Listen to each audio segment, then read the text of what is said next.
আমি বাড়ি গিয়ে এক ধরনের বিশেষ পথ্য পাঠিয়ে দিচ্ছি। রানীমা খেলেই সুস্থ হয়ে উঠবেন।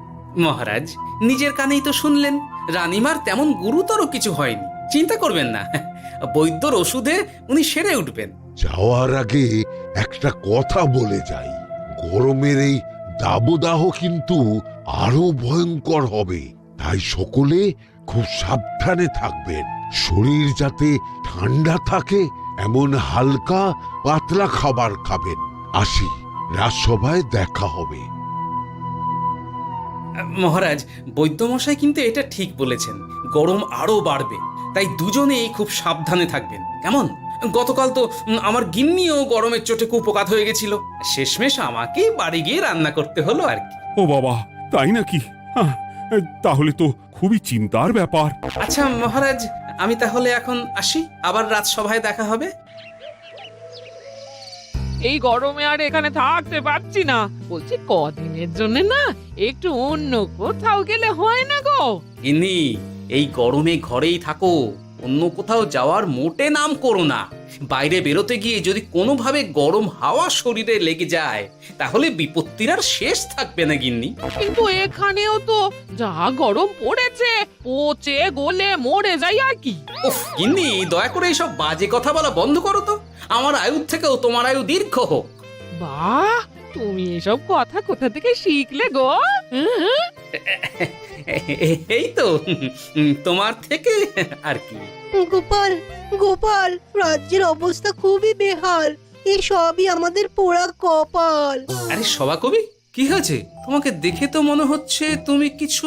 বিজ্ঞানী মহারাজ দুজনেই অজ্ঞান, ঘটি ঘটি জল ঢেলেও ফেরাতে পারেনি তাদের জ্ঞান। কি বলছো কি? তা তুমি এই ব্যাপারটা জানলে কি করে? গিয়েছিলাম একটু আগে বিজ্ঞানীর বাড়ি, গিয়ে দেখি লোকজনের ভিড় সারি সারি। সে কি? শুনলাম মহারাজ তাকে কিছু বলতে এসেছিলেন, তারপরে দুজনে বাইরে বেরিয়ে আসতেই অজ্ঞান হয়ে গেলেন। মহারাজ বিজ্ঞানীর বাড়ি গিয়েছিলেন, তাও আবার রানীমাকে ছেড়ে? রাজবৈদ্য কত করে বললেন এই সময় যখন তখন ঘরের বাইরে বেরোবেন না, কে শোনে কার কথা? আমার মনে হয় মহারাজ তেমন কোনো গুরুত্বপূর্ণ কিছু কথা বলতেই বিজ্ঞানীর বাড়ি গিয়েছিলেন। গরম কমানোর উপায় আলোচনা করতে হয়তো গিয়েছিলেন। আমাদের মহারাজ তো নিজের চোখেই দেখেছেন এই তীব্র গরমের চোটে রাজ্যের কি অবস্থা, কি অবস্থা। ঠিক বলেছো গিন্নি, আমার এই কথাটা তো মাথাতেই আসেনি। ধন্যবাদ গিন্নি, অসংখ্য ধন্যবাদ তোমায়। আমায় পরে ধন্যবাদ জানিও। হ্যাঁ, এখন আর দেরি না করে বৈদ্য মশাইকে সঙ্গে নিয়ে বিজ্ঞানী মশাইয়ের বাড়ি যাও। হ্যাঁ,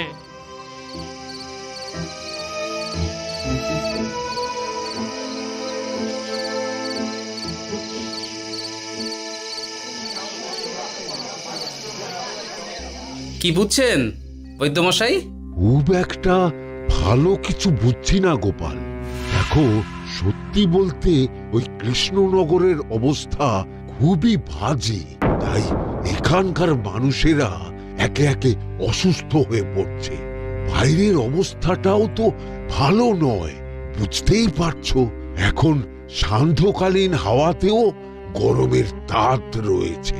দেখুন, রাজ্যের যা অবস্থা, তাতে যদি রাজ্যের মাথা থেকে সমস্ত প্রশাসনিক প্রধানরাই অসুস্থ হয়ে পড়েন তাহলে তো ভীষণ বিপদ। সে তো বটেই, এই জন্যেই আমি বলি কি, মহারাজ সহ সকল সভাসদেরা এই রাজ্য ছেড়ে কদিনের জন্য পাহাড়ি কোনো এক জায়গায় গিয়ে থাকুন, পরিবার নিয়েই যান। দেখুন, আগে নিজেরা বাঁচলে তবে তো রাজ্যবাসীকে ভালো রাখতে পারবেন, তাই না?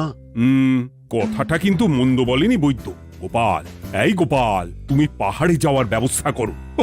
এইখানে আর কিছুদিন থাকলে মরেই যাব। হ্যাঁ গোপাল, আমারও তাই মত। এক্ষুনি যা শরীরে ক্লান্তি এসেছে, আর কদিন এইখানে থাকলে মরেই যাব। মহারাজের অনুরোধে গরম কমানোর কোনো ব্যবস্থাও তো করতে পারলাম না, বাইরে বেরোনো মাত্রই দুজনে মূর্ছা গেলাম। বাবা, ঠিক আছে, বুঝেছি। মহারাজ, আপনি আর এই ব্যাপারটা নিয়ে বেশি ভাববেন না, বিজ্ঞানী তুমিও আর বেশি কথা বলো না। আমি আমি পাহাড়ে যাওয়ার ব্যবস্থা করছি। আমরা রাজসভা সকলে সব পরিবারে যাব। অনেক কাজ হয়েছে, এখন কিছুদিন আমাদের বিশ্রাম দরকার।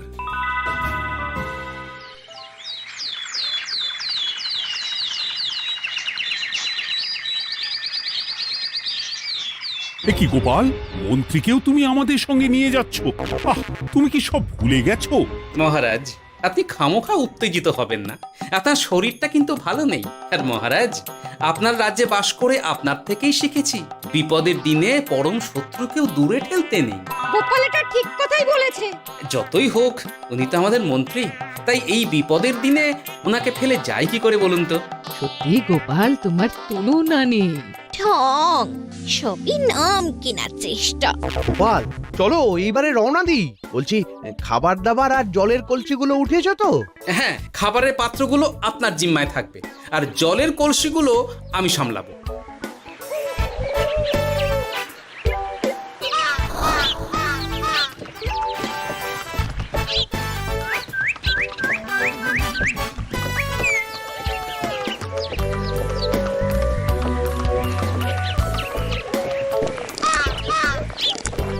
কি গো, তুমি খাবার ছেড়ে শুধুই জল খাচ্ছ? ওদিকে মন্ত্রী মশাই যে সব খাবার একাই সাবার করে দিলেন। না ভালোই তো, থাক না। এরপরে বড় বাইরে যেতে হলে বুঝবে, আমি তো ওই জন্যই নিজের জিম্মায় শুধুমাত্র জল নিয়েছি। দেখো, জল খেলে ছোট বাইরে যাওয়ার দরকার হলে চলে যেতে পারবো, কিন্তু বড় বাইরে যাওয়ার দরকার হলে তো যেখানে সেখানে যেতে পারবো না। তাই জলই সই। কিন্তু সবার জল যদি তুমি একাই শেষ করে দিলে তাহলে? এই রে, এটা তো ঠিক বলেছো গিন্নি। পথে ঘাটে কোনো পানীয় জলের পুকুর বা কুয়ো দেখলে জল ভরে নিতে হবে, বুঝলে?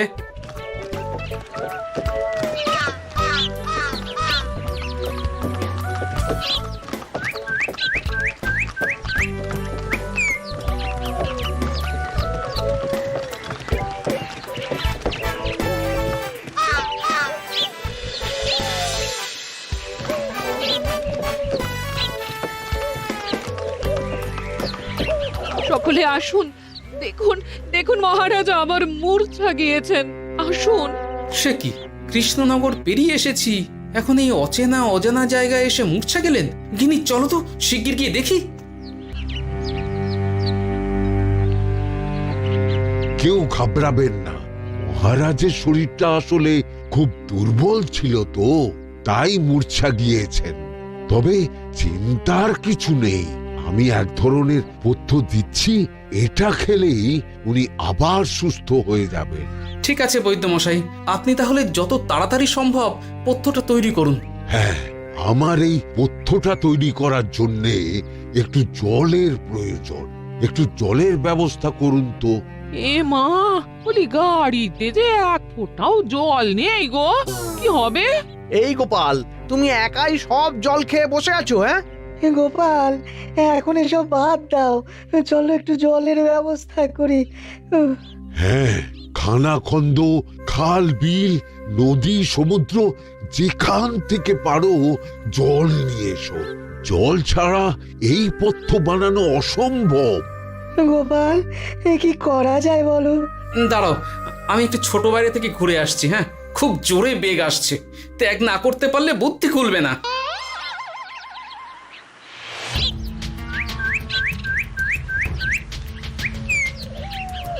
ওদিকে একটা পাত কুয়ো দেখতে পাচ্ছি মনে হচ্ছে।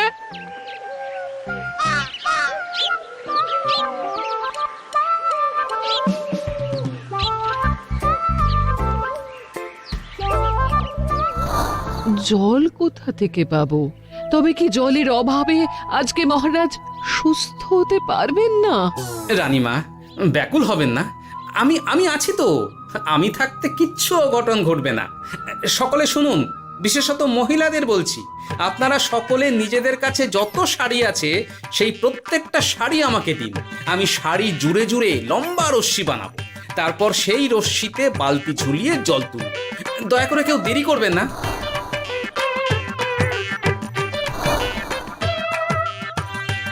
এই না আমার 5খানা শাড়ি। হ্যাঁ, এই নাও আমার 10খানা শাড়ি। আমি বাবা আমার লতা পাতা মিনি করা শাড়িগুলো দেব না। যা পারো